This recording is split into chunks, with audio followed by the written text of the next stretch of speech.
Yes, it's time for another scintillating episode of Pastor, Have You Seen This? A production of Allen Creek Community Church, where I will take a look at some internet content that I've never seen before and give you kind of a take on it. It'll usually either be myself or Rick Thiessen or Alex Gelly, one of the three pastoral staff here at AC3. Our team has pulled this stuff together, and we'll just kind of do a hot take on this. If you've got something you want us to embarrass ourselves over, be sure to send it right here, social@ac3.org. Let's see what we've got today. What do you make of the fact that so many people have interpreted Star Wars as being profoundly religious? I don't see Star Wars as profoundly religious. I see Star Wars as taking all of the issues that religion represents and trying to distill them down into a more modern, more easily accessible construct that people can grab onto to accept the fact that there is a greater mystery out there. When I was 10 years old, I asked my mother, I said, well, there's only one God. Why are there so many religions? And over the years, I've been pondering that question ever since. And it would seem to me that the conclusion I've come to is that all the religions are true. They just see a different part of the elephant. All right. So, Lucas, first of all, there's a couple of cool people here on this. Bill Moyer's interesting, very interesting man. And then, of course, Lucas, king of the nerds. But he's referring to, I think it's a Hindu parable about blind men who all are examining an elephant, and each one is touching a different part of the elephant. So one of them has the tail, and he says, "Oh, an elephant then is a rope," and one of them's touching the trunk, and he says, "Oh, well, it's this large tube sort of thing that moves," and one of them's touching the elephant's leg, and it's like, "Oh no, it's like a tree trunk," and that sort of thing. And the point of the parable is that each one only has one part of the elephant, so they're only seeing the whole.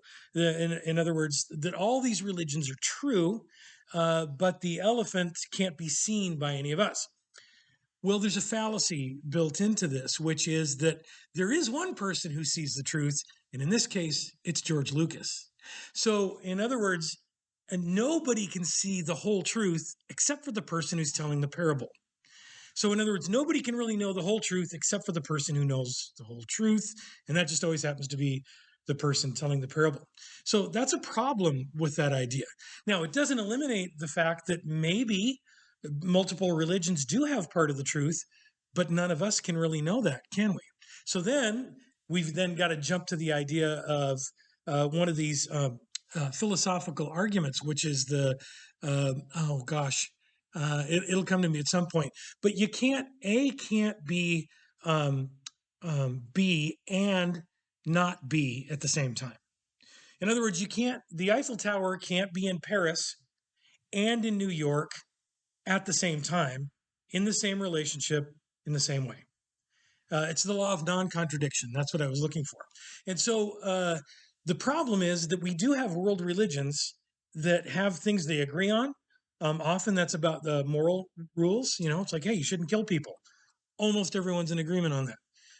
But we've got, for instance, the God of Islam, Allah, which he is completely untouchable and unknowable and altogether other, and humans have no chance whatsoever of interacting with him in any meaningful way. We've got the God of Christianity, which is he's deeply personal in the person of Jesus Christ. We've got Hindu gods, many of them, who are not even personal at all.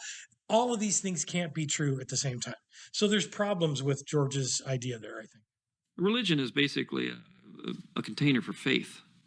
Faith is the glue that holds us together as a society.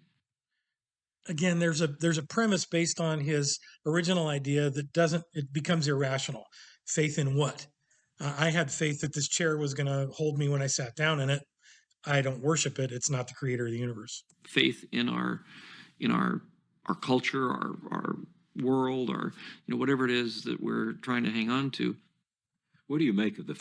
Yeah, I think George kind of is representing, I think, a quite ubiquitous idea in the Western world, in the United States, and it's kind of spiritual but not religious would really be maybe a summary.